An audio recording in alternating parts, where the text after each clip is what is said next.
All right, friends, thank you so much for joining me again today here on Heidi's Lane with Heidi Powell. If you're watching this, you can see behind me, there's this really awesome, what is this? Screen that Tyler has. I'm here in Tyler Hall's studio, which is amazing. So if you guys are looking for a place to do your own podcast or you need help with content, this is the guy. What's this place called? Rocket Studio? No, AZ Rocket Studios. AZ Rocket Studios. Yeah. And that's where they can find you, just on Instagram at AZ Rocket Studios, or Yep. just you? Yep. No, AZ Rocket Okay. Studios Instagram or azrocketstudios.com. But also they should follow you at Tyler.Hall. Is that what it is? You got it. I got it. Nice job. So Tyler is joining me again today. I feel like I had I had a really great response, Tyler, when you had interviewed me prior. We had taken, for the, what would we call it? The Ask Me Anything summer series. Mm-hmm. We had taken a bunch of questions from my listeners here. There were hundreds of questions. And you kind of just went with it. You were like, okay, I'm going to kind of you're really good at feeling into what people want to hear. And you're really great at interviewing. So I had no idea what you were going to ask.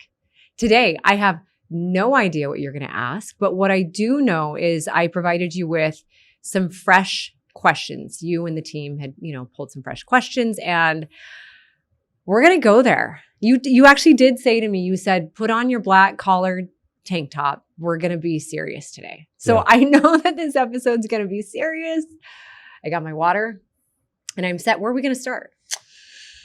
Yeah. So let me say this. Mm-hmm. Still just blown away. Like, if you can, in fact, I'll show this on camera. So I have 5 pages that are small font that look like this, right? So there's like, I can't even read it. It's so I don't small. know. I think each page probably has 50 to 70 questions. So I have like 300 or 400 questions to go through. So the beauty of that is there's a lot to choose from. The hard part is we're not going to get to everybody's question. Yeah. Right. So, Yeah. I tried to, as I went through these, I tried to think about, what are areas that this first one that we're going to do today is going to be focused on health and nutrition and anxiety. Okay. So these are going to be, which I think are very interconnected, Yep. you would say. Yep. And so that's where we're going to start. So we'll keep it, maybe a little lighter in the beginning, Okay. but there's a couple of questions on here that certainly are going to be pretty deep and heavy. I like this. I'm ready. So there's actually several questions here about alcohol. Mm-hmm. And that's something that,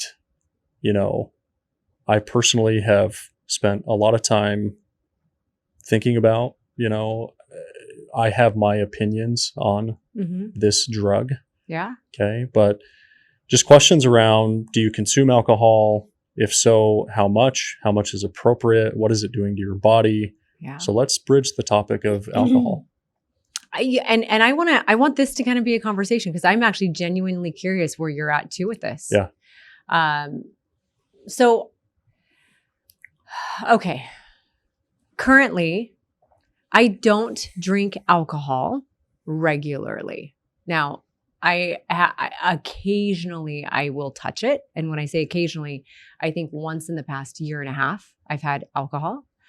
However,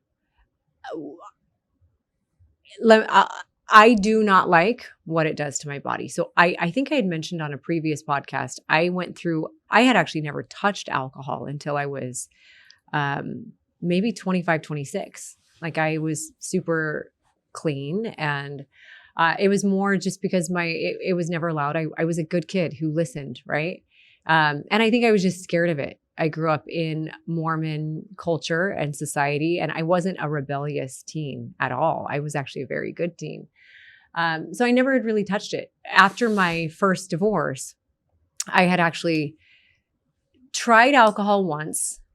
I hated it. Like, I have this amazing thing, Tyler, where substances don't really sit well with me, which is a gift, because alcohol or addiction runs in my family.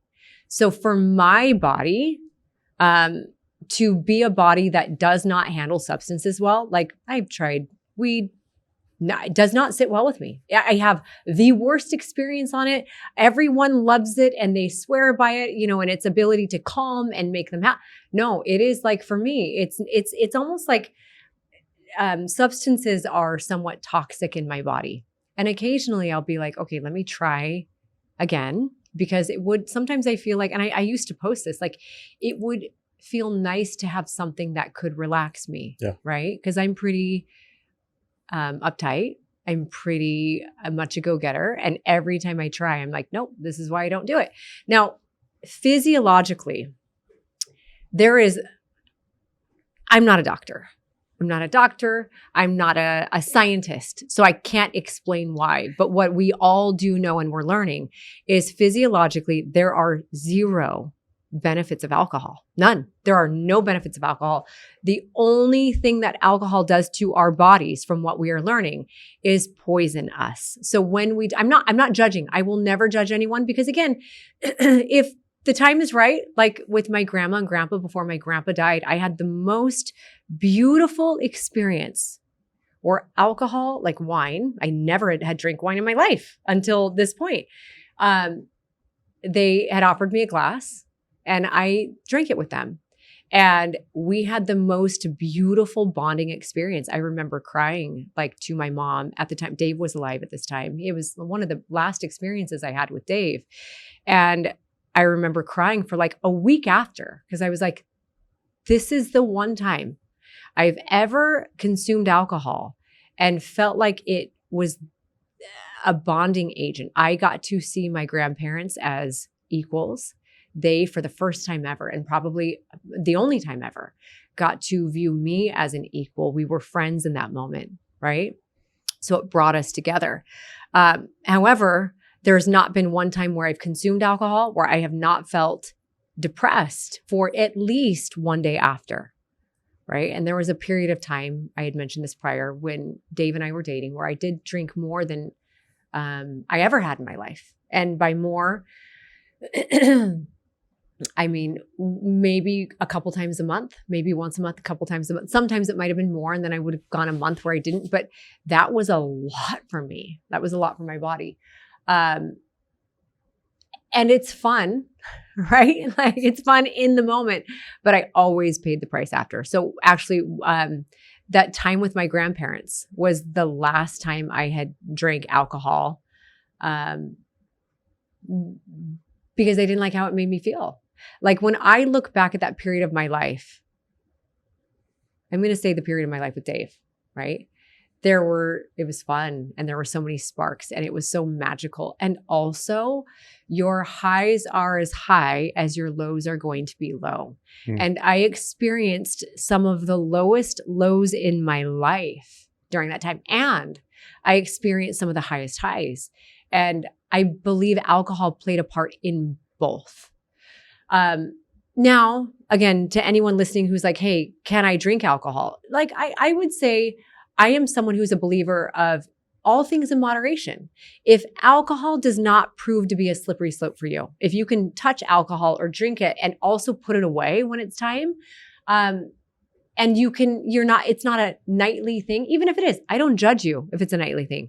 But if it's something that's not affecting your life and you can use it as enjoyment, right? Like we eat junk food, right? And I'm not going to judge you for eating junk food. I eat junk food sometimes. I know junk food's not good for my body.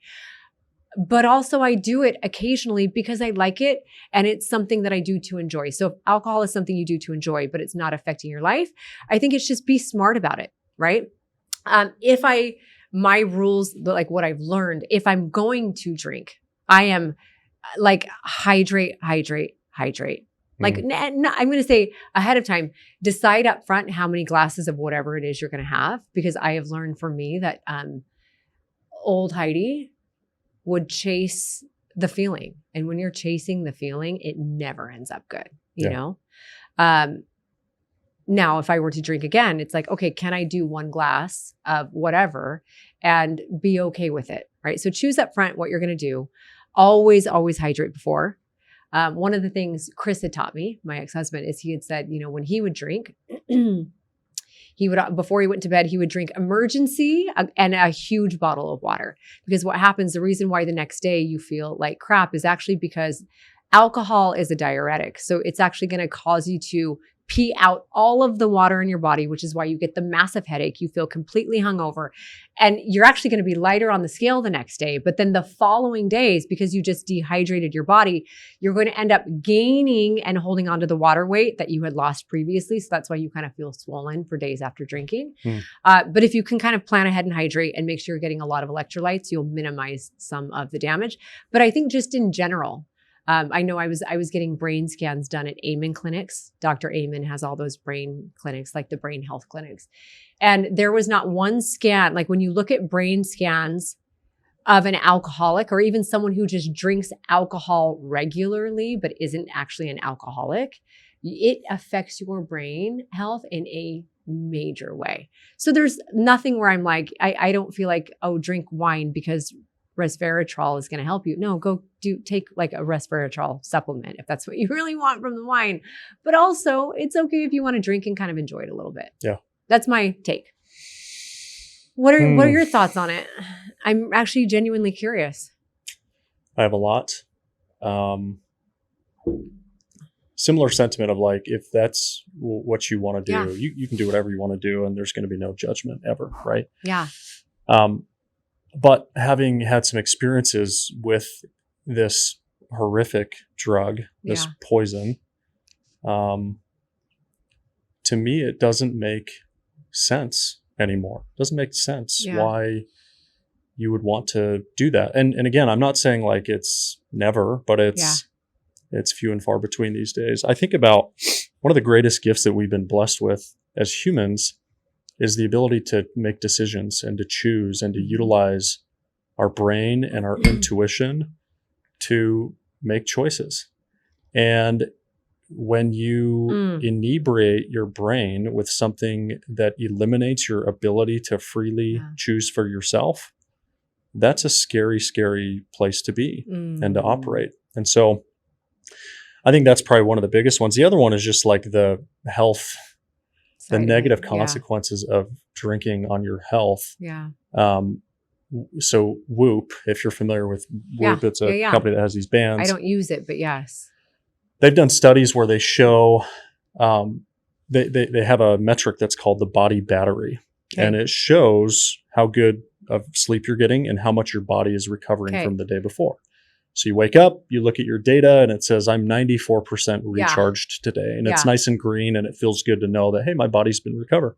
Well, they did studies where they showed on one drink of alcohol, I'm not saying 3 or 5 or 10, on one drink, the majority of people's body didn't recover past 10% the next day.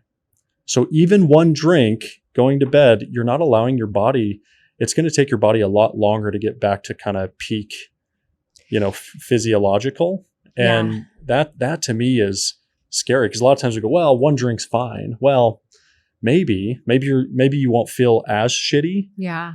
But your body is still not recovering the way that it should. Did you have someone on your podcast that told that? Did you do a reel about that? Yeah. Because I remember seeing that about the one, like if I don't remember who it was, but I remember seeing, and I think it was you, the sober your podcast. Bodybuilder. Yeah. And that was like a holy crap. Yeah.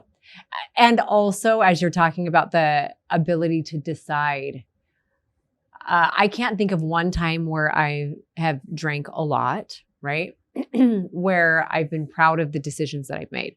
Yeah. Like I don't leave this situation thinking, oh my, except for, now the one exception is the night that I had with my grandparents. And I do think culturally or socially or whatever, there's a cool thing that can happen occasionally, right? Yeah. However, previously, there's not one night where I'm like, oh, I'm so proud of that. Like if I were to look back, I'm proud of that person that I was that night and the decisions that I made in that moment. Even trying, it's like, I'm a control freak. And so if I have a couple times tried to drink socially as I'm having conversation, I like normally in a moment. I love my brain. I'm so proud of my brain. I'm proud of how I can have conversation and how my mind can work Yeah. and think, and it's a gift, right? And in those moments, I find myself being like, oh my gosh, wait, hold on, what am I saying? It's just, and I'm the same way with almost any substance, like weed, very much the same. I don't like what it does. So it's Yeah. just not worth it to me. Yeah. Love that. So, okay, good. I like what you said. Where are we going next, Tyler? So let's do one more on health and nutrition. A lot of questions about fasting. Yeah. So, and there's a new phenomenon around water-only fasts and fasting for 3 days or 5 days at a time. And this is something I've personally done that I see great benefit in. But when you think about fasting on a daily or weekly basis, whether it's intermittent fasting or whether it's a 24-hour fast once a week or once a month, is that good? Is fasting good for the body? Is it something that you'd recommend for people that are trying to lose weight? So I have read a lot of great studies about what putting your body into a fasting state can do. A lot of the things that I've read are about how it can actually help prevent unhealthy growths in your body, like cancer prevention kind of a thing, or even reversal of it. And it's really cool to see that kind of stuff. Now, I think if you are following a plan for a specific purpose, and that's why you're fasting, I love it. However, I do think there's a lot of people that jump on the fasting band. I'm going to go a few different directions here. Yeah. There are people that jump on the fasting bandwagon to get skinny, right? Or to starve themselves. That's not what fasting is about. So actually, intermittent fasting, when done properly, what you're doing is you're creating a window of eating. So, and in that window of eating, you are still supposed to, in whether it's 4 hours or 6 hours or 8 hours, like literally, you can even, if you're new to intermittent fasting, because I don't think it's a bad thing, you can do a 10-hour fasting window and then inch back to a 9-hour window and then an 8-hour window, because a couple things. If you are getting sufficient calories in that 4, 6, 8-hour window, right? If you're getting enough calories, then allowing your body to not have calories for that, what would that be? The 20, the 18, or the 16, or the 14-hour window, right? Allows your body to actually create hormonal releases that we need to recover better and I will say maximize our bodies, optimize our health is what I'm going to say. But in that 4, 6, or 8-hour window, whatever calories I or one of my coaches would give to you on any diet is what you still need to get inside of that window. I think for weight loss, what we will recommend fasting sometimes, right? But not like, hey, starve yourself for a full day. We'll recommend it because I like a window, for example, between 10 and 4 p.m. Because after 4 p.m. for a lot of people, they end up going into that red zone where they binge at night. And sometimes when we think we're having 2,000 calories a day, if we actually add up all the bites, licks, and tastes, or the spoons off of our kids' mac and cheese or whatever it is, we're probably getting 4,000 calories a day. So by giving ourselves boundaries and saying, here's when I'm going to eat, doesn't mean I only eat one meal. And if I am going to eat one meal, it better be a freaking big meal, right? But giving yourselves boundaries is allowing you to actually stay within the caloric limit that you're prescribed, which is still, it needs to be enough. But then it's taking you out of the red zone the rest of the time. So I think behaviorally, aside from physiologically, behaviorally, it can be really, really good for some people. Now, if we talk about like the GLP-1 shots, right? The semaglutide, I'm not against that either. Yeah. But there's a lot of people that are doing Ozempic or whatever. There's so many different things out there that people are doing, right? I actually do think that there's a lot of benefits to those. So there's a lot of people that will ask how I feel about those shots. Now we're kind of tangenting to that. Are we good? Making sure we are recording? Yes. No, I'm looking at the whiteboard behind us because I think what you're saying is a really good parlay into, like, you talked about Ozempic, Mounjaro, semaglutide, any of these new peptides. Yeah. And as amazing as those are, I think if taken improperly can have some huge negative side effects, right? So Mhm. maybe that's a nice parlay, because what we're going to talk about next is, as we age, Yeah. physiologically things change. Yeah. And if we try to fight those physiological changes, sometimes, or maybe all the time, there's also a risk in doing that, and there can be a negative downside, right? So I don't know where you want to start there, Yeah. but that's a nice bridge, I think. So I think a lot of it is going to be, so let's first start with the shots, since we were kind of talking about that a Yeah. little bit. A lot of it's going to come down to intention, right? Anyone in life, and this goes with anyone who wants fast results or a fast fix or a fast relationship or a fast weight loss, literally anything you want fast success. Like if you expect to be an overnight success, you might be able to get it for a minute. And then you are going to drop so fast and find yourself in a worse situation afterward than you were to begin with before you ever had the success or the weight loss or the fill in the blank, right? If you're not doing it the proper way.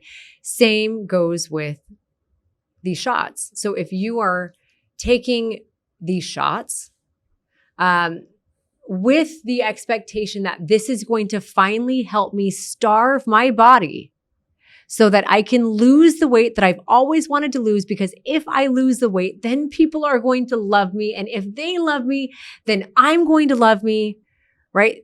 In my opinion and my experience, this is completely the wrong reason. So you will lose the weight. And there are going to be people listening that are like, oh shit, that's me right now. And it's okay if that is you. But what I want to warn anyone of that is in that position is there's going to come a point in time where you stop taking the shots, whether you can't afford it anymore, because it's they're expensive, right? You're paying hundreds of dollars a month for this. Or your body's completely malnourished, because there have been studies done that compare people who are doing these shots for fast weight loss.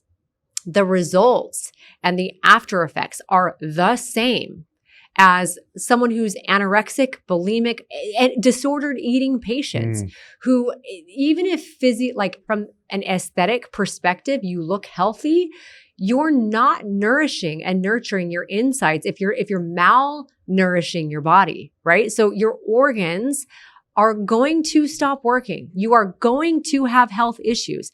And that's something that a lot of people are not thinking about. The shots, number one, are intended for people with diabetes or certain autoimmune issues, right? Like rheumatoid arthritis. Semaglutide, there's some great parts to it. It's actually an anti-inflammatory. So like when in your body, someone with rheumatoid arthritis or achy and any of these issues, diabetes too, like there are things that these shots will help. But just like you said at the beginning, when we abuse them or when we take them with the intention, I'm going to say, and this might not be accurate for everyone, but most people who take them to look better instead of feel better are going to be the people who end up finding themselves in trouble down the road, right? And when you stop, I've had plenty of people come to me saying that they've stopped taking the shots and they gained more weight back. And they're more depressed because they went through a period of time where they looked amazing and they felt amazing, and their worthiness and their worth was based on what people were telling them in that moment. And so to go off of the shots and to, like, I can't imagine waking up every day feeling like my ability to love myself and everyone else's ability to accept me is based on me putting something in my body. Mm-hmm. And I've had days of that, like not with shots, but I've had times where I've taken supplements to help with muscle growth or fat loss. And I'm not going to say the F word on here, but it F's with your mind. Mm. And there's a part of you that is like, oh my gosh, if I stop taking this, or if I'm not taking this fat burner or whatever, am I going to be enough? Are people going to like who I am because they love me right now? But this isn't authentically who I am, right? So now let me say this. If you are taking it for weight loss, not going to judge you. What I'm going to recommend is what all the studies and the doctors recommend. And it's you do it with proper guidance. Get a good coach that can help you while you have these, we're going to call them training wheels, right? So you're not as hungry. Let's build the behaviors, the patterns, and the habits that we need so that over time we can training wheel off of it and actually have those healthier habits. Like maybe during that time, you do start intermittent fasting. So your body gets used to eating at 10 a.m. and stopping at 6 p.m. That's an 8-hour window, which is healthy, right? You stop feeling like you need to blind binge at night while you're watching, I don't even know what shows are on right now, but right. So you're kind of creating those healthier habits so that when this period is over, you actually are still proud of who you are. Because I think that's the most important thing, is being proud of who you are and what you do. That's beautiful. I think we do this. You've got Chris Doxy coming in. Okay. So that whole episode, that 30-minute episode we just recorded, really you could chalk it up to healthier habits. Oh, cool. I mean, that's really the nature of what we talked about. So in the next one, we're going to go into more life and anxiety. Got it. And then we're going to record another 30-minute one, which will be more focused on career, podcast, and a few other, let's just call it miscellaneous things that people really want to know about you. Cool. Are we leaving this in the podcast so you can hear how it's done, or are we cutting this part out? No, yeah, we'll leave this for sure. Guys, I think so. Yeah. This is awesome. This is what Tyler's going to do for you. Can we just say, did we already say it on this podcast? No. Listen, I'm going to plug you right now, okay? If you are someone listening to this, I've actually had a lot of you guys reach out. I'm going to look at the camera right now. But if you are somebody who is wanting to start a podcast, or maybe you already have a podcast, maybe you have started to create content, you know you need content, maybe you're scared to create content because you don't know what to create. Tyler has this, Tyler Hall, we all know who he is now. He has this amazing studio that I have started coming to, and I won't stop. I'm really excited and proud and grateful for you and what you have. Thank you. But he and his amazing team actually will help you figure out you want to explain a little bit what you do, but this is the place they can come to and they can rent and you can help them create content, correct? Yeah, happy to. Yeah. So why is content important? Let's talk about it. I started the Roller Coaster podcast. I've got 1 minute before your next guest. So we'll make it quick. Look at him keeping me on track. So I started it 15 months ago. I was really nervous to start producing content. I remember when you were going to start. I would have preferred, this is right before you and I met. I would have preferred to just stay in a closet, nobody know what I was ever up to, and just live my life very quietly. And, but I also know that facing your fears is one of the ways that we grow and that we make progress in life. And so launched the podcast. First 3 months, nobody watched it. It was somewhat debilitating. Yeah, because you're spending time and money and effort. We had one episode that changed everything and it started going really well. Who was that with? It was with Mason Sawyer. So he lost his entire family in a car accident. Wow. My podcast is called the Roller Coaster Podcast, right? And so now it used to be the roller coaster business. Now it's more focused on life and trauma and deep rock bottom experiences that people have had. And we unpack how you got to that rock bottom, but how you've been able to navigate out, and it gives people hope. So in the last year, our podcast has done over 100 million views. Wow. And it's one of across all social media channels, it's one of the fastest growing podcasts in its first year in history. And, I take some of the credit because I had to do the thing, but really it's my team they're experts in being able to record high production content and then take it and create stories that resonate with the world. And so we decided hey, why, instead of hogging this all to ourselves, I'm already paying a team full time to do this. Why don't we start doing this for a handful of other folks? And that's where AZ Rocket Studios was born. So it's the idea that you're busy, everybody's busy. Yeah. We have the know-how and the expertise of you showing up here once a month, sitting in that chair, producing 2 or 3 hours of content, and then you don't have to think about anything else. And that's the beauty of our model. So I love it. Well, I know we have a guest coming, but I do want to say this. I really appreciate you guys, Tyler, You had reached out to me. I mean, obviously we're friends, but you at one point were like, hey, I don't want to offend you, but we need to up the production value of your podcast. Yeah. It's leveling And this thing what's up. been awesome is the handful of episodes so far that I've recorded in here with your help have created better content for social media, for my people are getting what they want. And I know it's evolving. I like part of me, do you mind if I just ask you a question? Yeah. I know we have our guest. Yeah. I love how you said there were 3 months that were kind of debilitating. I want to interject and let the audience know Tyler didn't need the podcast. It wasn't like you kind of did, you are successful in your own right. And this was a thing that number one, why did you decide to do it? I know you mentioned fear. Yep. But also coming into the public, you were not in the public eye at all. And Yeah. it's a totally different life. Yep. And number two, what would you say was the, I know you said you had one episode, but what would you say is the key, right? That got your podcast to something that's actually growing? It's a great question. I mean, so over 90% of people who launch a podcast never make it past the 3rd episode. And of the 90% that make it past 3, don't make it past 10. Wow. So if you can do 11 episodes, you're in the top 1% of podcasters in history by default of doing 11 podcasts. Yep. And so, really this game it's not easy. It does take time, but if you can commit to doing 12 episodes, 15 episodes, 20 episodes, the flywheel will start to work. The algorithms across social media will start to recognize that you're serious. And you know the algorithm. You can kind of help with that, right? And we know exactly how to build viral podcasts, but you have to be willing to commit to it for at least 3 months, which takes effort, time, energy, money. And so if we can get you there, then you'll see the benefit of producing content on a regular basis. Okay. So, final question. Yeah. Do you need a brand? I already know the answer to this. Do you need a brand to create content, to have a podcast? No way. Who can do it? Literally anybody, for sure. Because there are people listening that are like, yeah, I don't know if it's for me. Literally anybody. Yeah. And look, if you don't even have to be that interesting. I mean, because a lot of this is just knowing how to play the game to build the audience. Yeah. Now, bonus points for if you're interesting and you have some things to say or you know how to interview well or get the right people on your show, but it's for anybody, truly.